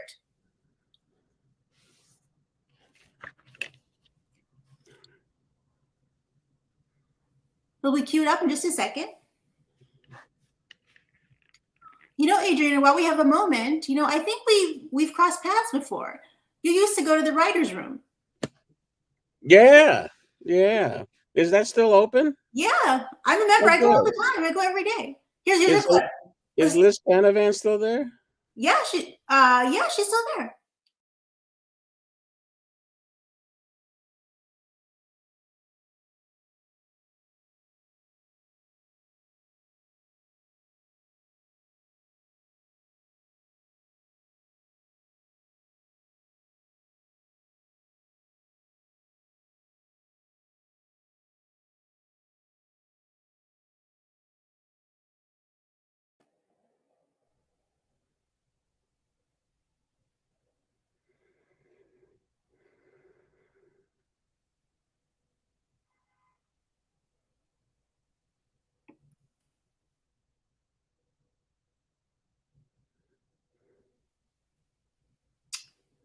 Hi, welcome back. I have a little bit of a glitch there. We've shown an intro from I, Gilbert. I guess we'll play that a little bit later, but until then, I still have Adrian here, and we love speaking to Adrian. So let's talk about post. Were you also the editor on this film? No, I know my limits. I know my limits. I had two terrific directors. Initially, it was a guy named Sean Hedges, whose uncle edited part of Citizen Kane. What? Yeah, so I knew I was, at least the bloodline was on point. And Sean mostly directs television, and we worked together for a couple months, and then I just kind of it went as far as it could go with Sean, and then I just sort of gave it a break, and then I came back to it with a second editor named Morgan Neville, and she was terrific and mostly from film. So I had two perspectives, one from TV, one from film, one man, one woman.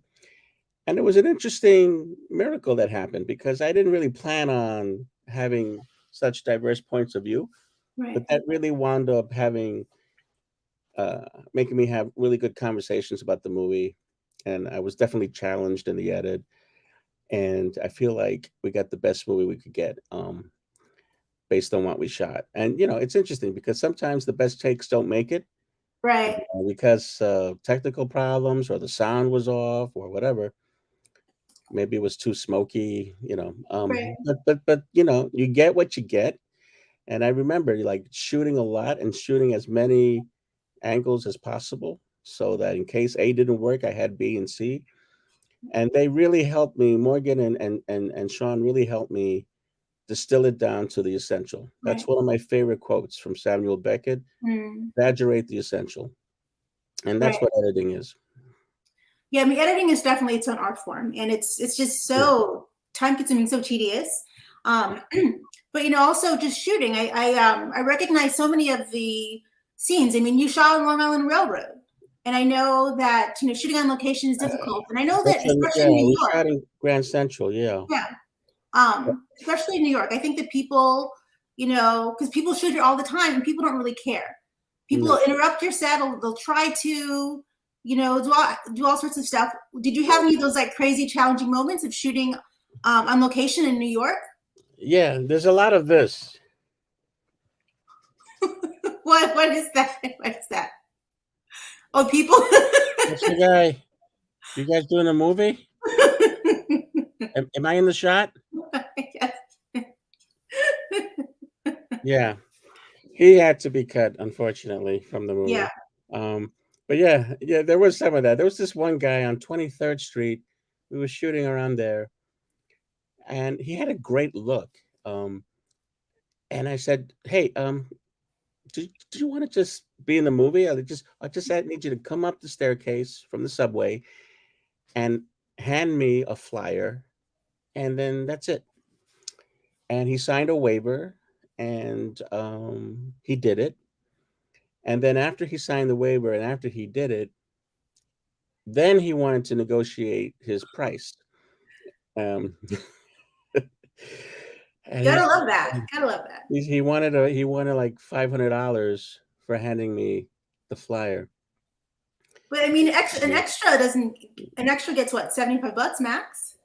Well, I mean, union extras get about $150, Oh, okay. and you contribute to their insurance, and non-union get about $75 for the day.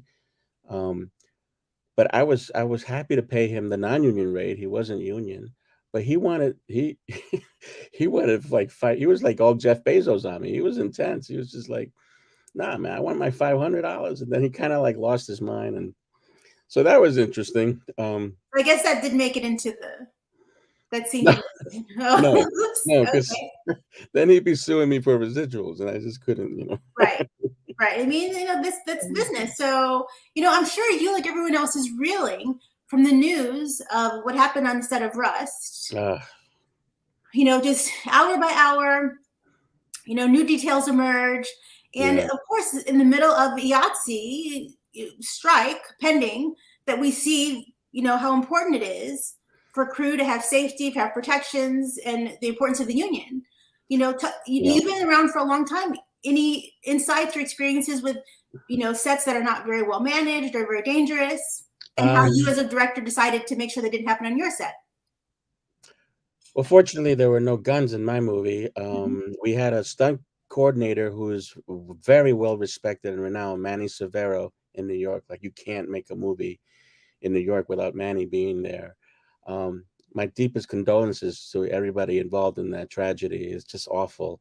Yeah. And to be honest, in 2021, I think it's complete bullshit that this can even happen. Yeah. Like, I mean, we can actually make a movie like Dune and create this fictitious world where we all buy into it, but we can't keep actors and crew safe on a set.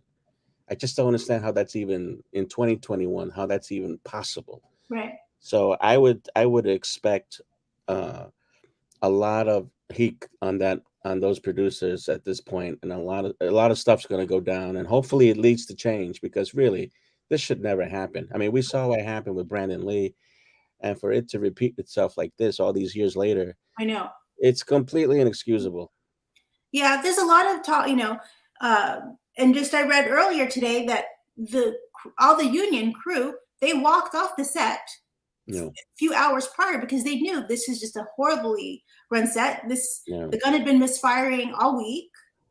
And unfortunately, the cinematographer, the DP who lost her life, she decided to go back. But, it just, every year there's more sort of visibility on issues on crew issues, We see the assistants union, they are negotiating for better pay. And we see this, as a veteran of the film industry, how do you think the guilds are faring? I feel like the guilds are under such attack, but, we need them more and more.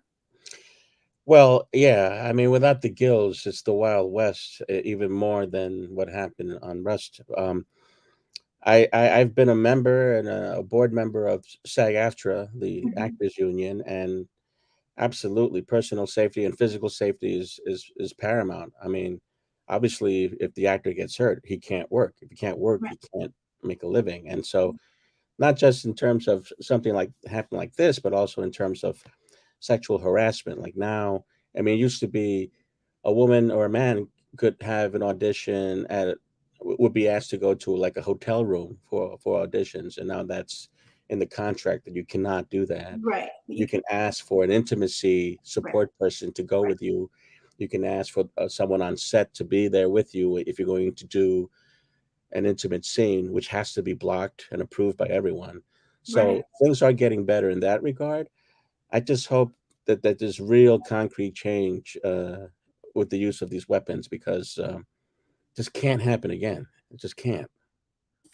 Yeah, it's really, I was so pleased to see more and more intimacy coordinators thinking that was one of the greatest pitfalls, but just basic safety is also. But, we have to keep fighting the good fight, and we have to keep, advocating for our rights as creative people to earn a living and to do it safely. Yeah. So I'm so glad to have a veteran actor like you and a director. It's been so great speaking to you. We're so pleased to feature your film. It's generating great buzz. Congratulations. And congratulations. Thank you, Lisa. I'm so honored to be a part of this festival. I love Portland, and I'm checking out the movies in the fest, and it's going to be terrific. Yeah, I was a screener for the fest. I screened like 180 titles. Not everything made it in, but some great films. So yeah, it's been a pleasure having you. For all of you who have not seen I, Gilbert, it's available until November 6th. You can buy tickets, even gift tickets at pdfxff.com. Thanks so much, Adrian. And I love your opinion. So send me a comment on Instagram at Taste of Adrian. Yeah. Shout out your socials. I'm sorry. One more time. My Instagram is Taste of Adrian. Let me know how you think about the movie. I most definitely will. Okay, take care. Good luck in the fest. Bye, guys. Thanks. Bye. Hi, so that was Adrian Martinez and of I, Gilbert. So up next, we're going to be wrapping up quite soon. Unfortunately, we're having so much fun here. Our next film, I'm sorry, let me check here. Let's see. We've had a few cancellations. It's a really busy afternoon. So, we are moving into Veterans Voices. That's also a major programming subset this year. Veterans are so important to us. We've seen a lot of stuff happening with veteran and with war. So we would like to show a clip and speak to the director of If You Can Ever Get Back. Taylor Lee Nagel is the director, and we'll be speaking with him and watching a clip from his film. Hi, I'm so sorry, Taylor. Hi. I'm so sorry. That's the order of things was switched a little bit. I'm so sorry. Thank you for having me. Welcome. Your audio is a bit. No, your audio. I think your audio is. Let's try that again. Can you hear me? No. Maybe you can. I'll take out these. There's a really, really strong reverb or echo, and it's better or no? Can we try disconnecting her and re-logging in? Why don't we play? Well, that's my audio that's echoing. Give us a moment. Let's play a clip from the film and figure out these tech issues, please.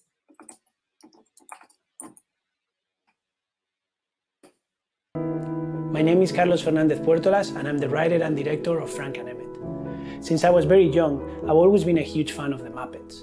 And as I grow older, I was always very inspired by the amount of work and dedications these artists put into their creations. As an animator myself, with over 20 years of experience in the film industry, I have always believed that when you work on characters for such long periods of time, you finish building a very real relationship. So I decided to write a short film exactly about that. Frank and Emmett follows Frank, a 70-year-old puppeteer, and Emmett, his colorful friend and musical partner. These two have built a very special bond through the years working together, and Frank realizes that Emmett deserves to know the truth about where he comes from. So he builds up the courage to tell him that he is in fact a puppet. What comes next is an existential conversation between an artist and his creation.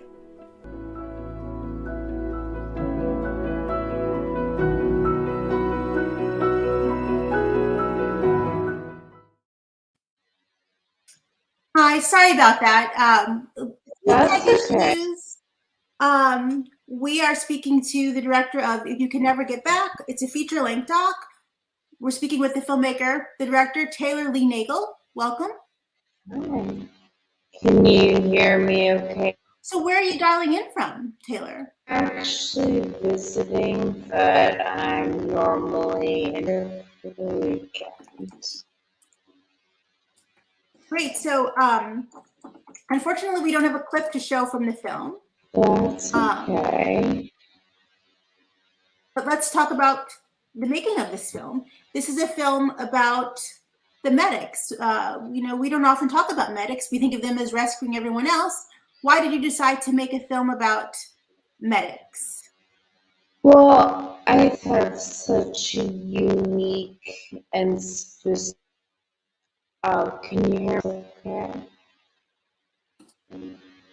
So medics play a unique role in the post 9/11. Hi, welcome back. Yeah, we're still having some tech issues, audio issues with our director, our next feature director, Taylor Lee Nagel, If You Can Ever Get Back. We're just gonna wait for her to log off and log back in and try to fix these tech issues. I'm sure you're dying to hear what she has to say. I know I am. I'm really curious to hear about the making of this film that's about the mental health of the Army medics who are, so busy rescuing everyone else. But while we have a few minutes, a few other things I'd like to say. I think I forgot earlier because we had so many guests to speak to. The Portland Film Fest is dedicated to supporting independent film. And without funding, that wouldn't be possible. So we'd like to officially thank our sponsors, Comcast, for their fourth consecutive year of tremendous support. Without them, the fest would be much harder to mount. And these webcasts, these Q&As, these panels would also not be a thing. So again, thanks to our sponsor, Comcast. And about the fest, the fest started a couple weeks ago. We're now mid-fest. We have 2 more weeks until November 6th to watch a variety of films from all over the world. 325 films, feature shorts, docs, experimental films, 325 films from all around the world. All sorts of voices, perspectives, films that are very independent in nature, things that you won't see at other film festivals. So we invite you to, check out the catalog. There's something for everyone. And also you can gift tickets. It's a really easy little function underneath the purchase. You can gift it. Everyone loves, and there are lots of great programs. We have a shorts program, comic program. So even if someone is not, say, into features, there are great shorts. Lots of funny things, lots of really cute things. We also have a lot of merch this year. Everyone loves merch, not just any merch. We have limited edition Portland Film Fest merch, like some really cute t-shirts, really great totes. Everyone is all about totes this year. I know I am. I'm waiting for my tote. So yeah, go to the Fest website, pdxff.com. There's a virtual lobby there. You can hang out with other film goers. other filmmakers. You can chat, check out other films. You can buy merch. There's a lot going on. And here we go. Taylor Lee Nagel is back, Hi. and audio issues are fixed. Welcome back, Taylor. Great. Thanks for having me. Sorry about that. It's just, it happens. It's tech issues. Mercury retrograde is not over yet. Here we are. Yeah, exactly. Yeah, so again, Taylor Lee Nagel, the director of If You Can Never Get Back, feature-length doc in the Veterans Voices section. So Taylor, tell us about the making of your film.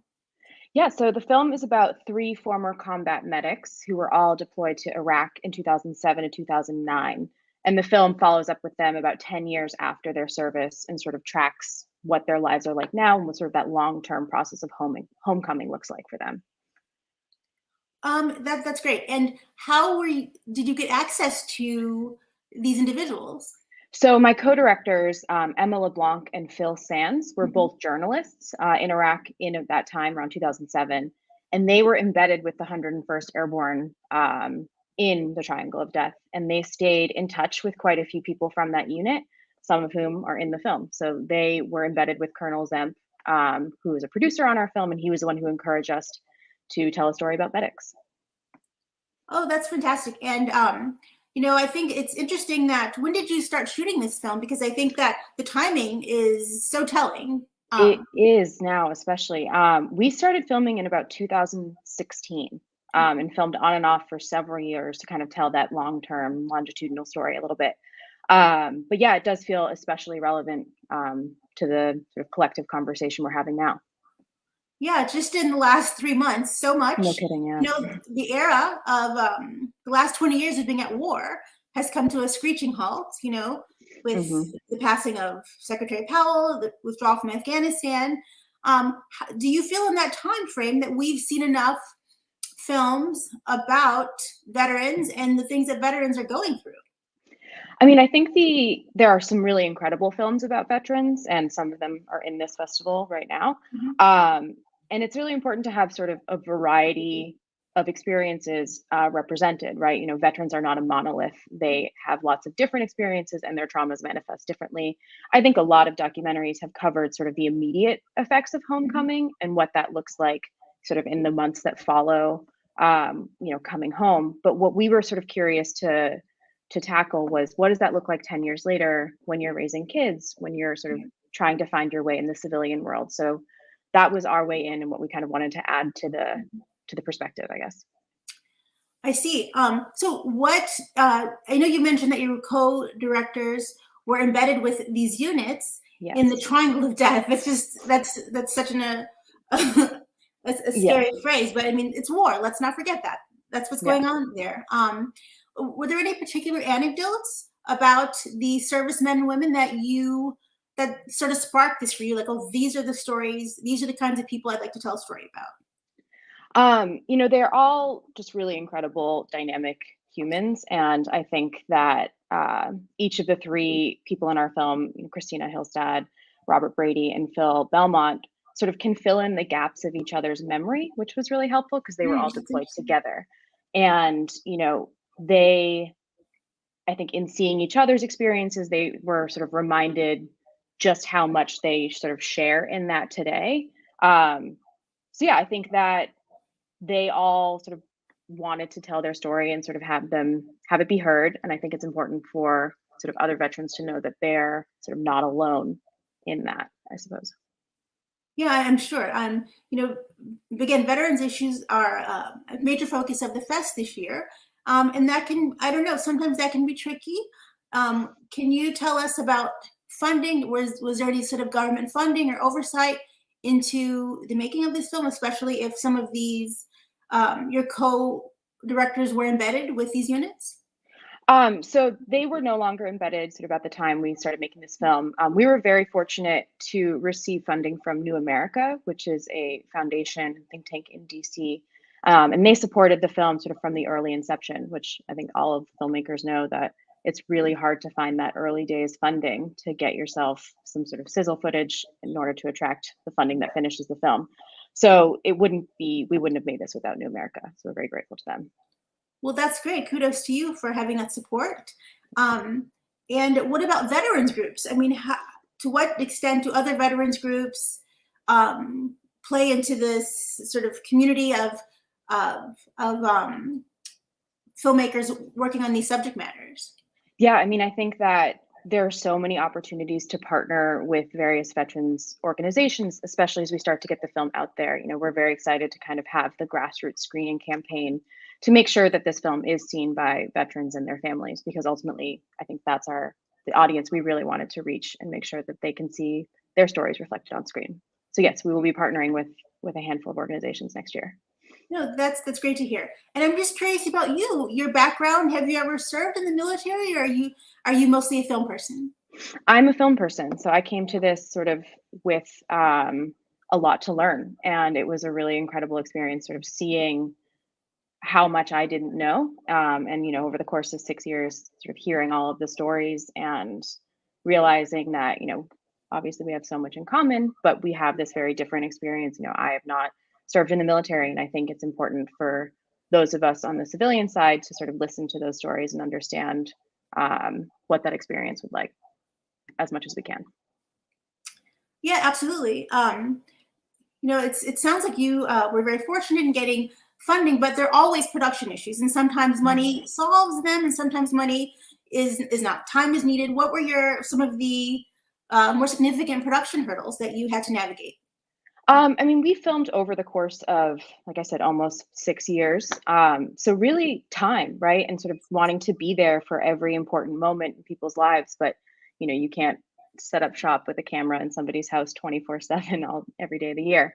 So just trying to navigate sort of getting to our subjects, who are all three in different locations, and, long hours, lots of time waiting for things to happen as a documentary goes. But right. I think it all came together, and we're happy about that. Right. I mean, because you're dealing with very sensitive, yes, emotional matters, very vulnerable people. Or were there moments when you made a decision as a director to turn the camera off or to not include certain scenes, certain footage? Yes, absolutely. All of our subjects were very generous in terms of sharing their sort of trauma and experiences and the sort of emotional side of that. And, we treated them as humans and respected that when they needed space, we gave it to them, especially when you're filming for that many years. We had to make sure that they felt respected as much as possible. And they're all very happy with the film. So I think that kind of came out the other side in a good way. Yeah, I mean, I wonder about the reception of the film from the subjects and other veterans groups. I mean, you mentioned you're in touch with them. Everyone is, it's interesting, always interesting to see your story represented in a film. Yeah. I think, before they first screened the film, the anxiety was pretty high, but after watching it, I mean, they've all said really nice things. And I think it is, to them, what is really kind of the most important thing is hopefully it can connect with another veteran who might be feeling the same sort of isolation or trauma or, whatever, and feel like, okay, I'm not alone. There are ways through this, and other people are, sharing in this as well, other veterans. Absolutely. I totally understand that. And, this is a very, serious subject matter. We're so pleased to have it in the festival. And, as I mentioned, there's a specially curated Veterans Voices section. I think there are a few earlier panels dedicated to this very issue, Veterans Voices. I invite all of you to check that out. I'm so sorry we didn't have a clip from the film to show you, but you can find that clip on the pdxff.com site. Check out the trailer, check out the intro for the film, and purchase the ticket, and let us know what you think. With that, I thank you so much. Taylor, are you still there? Thank you for joining us. Can you tell us what your... Yes, our pleasure. Can you tell us what your next project is? Yes, so I just finished a narrative short, actually, and it's about the 24-hour forced waiting period before one can have an abortion. Oh, wow. You really do it in really serious matters. I love it. I know. Yeah, really keeping it fun and light. So. Yeah, so frivolous. Okay. Well, it's been my pleasure speaking to you. Thanks so much. Thank you, and great job. Oh, thanks so much. So I think we're at time. We're going to wrap up. I'd love to speak to all of these filmmakers all afternoon, but we can't do that. I'd love to, speak to you. But we have to wrap up for today. So my name is Geisha Marie Blend. I'm a New York-based screenwriter. Thanks for joining us. I'll be back next Saturday, same time, discussing more films. So please go to the fest, buy more tickets, buy some merch, and we'll talk to you next week. Thanks so much. And again, thanks Comcast for its 4th consecutive year of tremendous support, without which this fest would not be possible. Thanks again. Bye-bye.